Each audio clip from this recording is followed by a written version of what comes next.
Boom, Ever Onward Tribe, May 2020, Commander's Coffee. I'm excited to be back up on the net to kind of pass this month's Commander's Coffee. I don't feel like I'm getting as much interface with kind of the troops and the tribe out there in the world with either doing speaking events or consulting gigs or kind of experiential trainings that I like to run as we're all in lockdown and kind of experiencing very, very parallel and strange lives in absolutely unprecedented times. But I've got a concept I want to talk about today. I want to make one announcement first. I've had a tremendous amount of reach out, and I am utterly to blame and deserve every bit of it, where there's been a little bit of, I think, irritation or at least frustration on behalf of the tribe.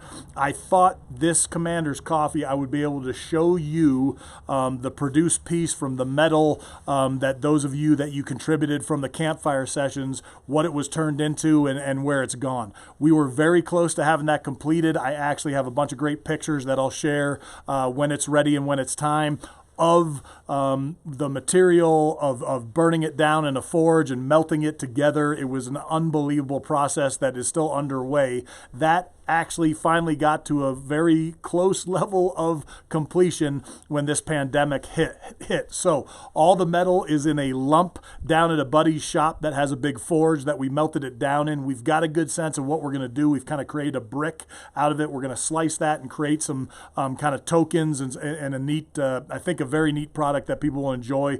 I won't have enough to get out to everybody. What I'm going to do is once I have those produced, I'm going to show them on a Commander's Coffee. I'm going to let you know that they're kind of ready, and based on those numbers, I'm going to kind of serialize those or number those. I'm going to have to do like a random drawing or something like that to those of you that contributed, and those that get pulled out of that hat, I'm going to send you one of the tokens from that experience. So those of you that have been asking me, bear with me, hang with me. We're close on that. I will have something produced, I hope by midsummer, absolutely fall at the latest, depending on what happens with the world opening back up. But we're close on that, and please keep the faith that I will deliver on that promise. And I hate that it's taken that long. It doesn't feel like my personality, and I feel like I'm well behind on that.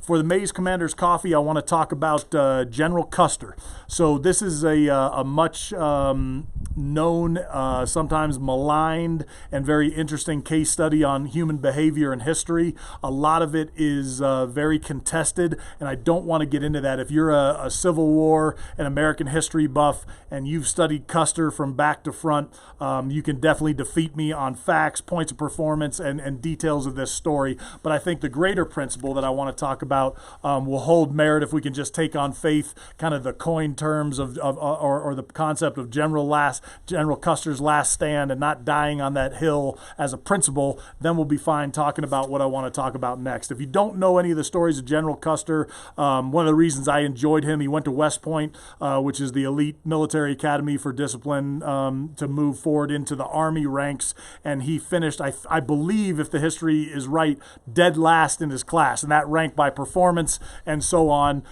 This immediately makes him connect to me because my academic life was not one that was where I found my true footing. It was in actual leadership and kind of interfacing and connecting and leading people and making tactical decisions that didn't exist in the four walls of a classroom. But I think I was immediately taken by him. He had tremendous successes in the Civil War, was promoted to a high rank very, very early based on his acumen and tactical abilities as a cavalry officer. He participated in the Battle of Gettysburg and won some significant action there. He was there at the signing of the treaty from General Lee and to Grant. He was present for those, and then he went out west to basically operate in the Indian Wars.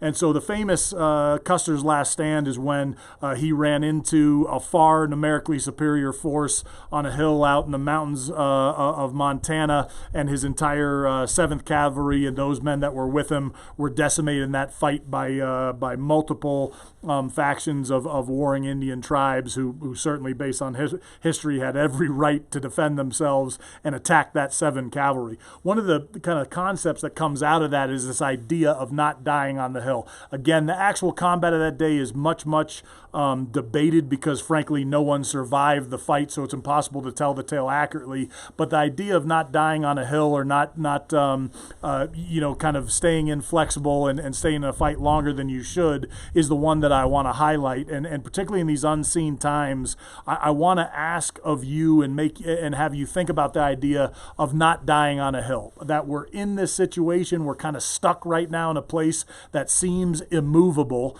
and that can sometimes be very, very daunting. And the way you get yourself in trouble and the way we won't get out of this is if we don't stay flexible and creative and look at new ways to kind of move forward in this world. I think the world's going to open up soon enough and we'll be back to some level of normal. It might be a new normal soon.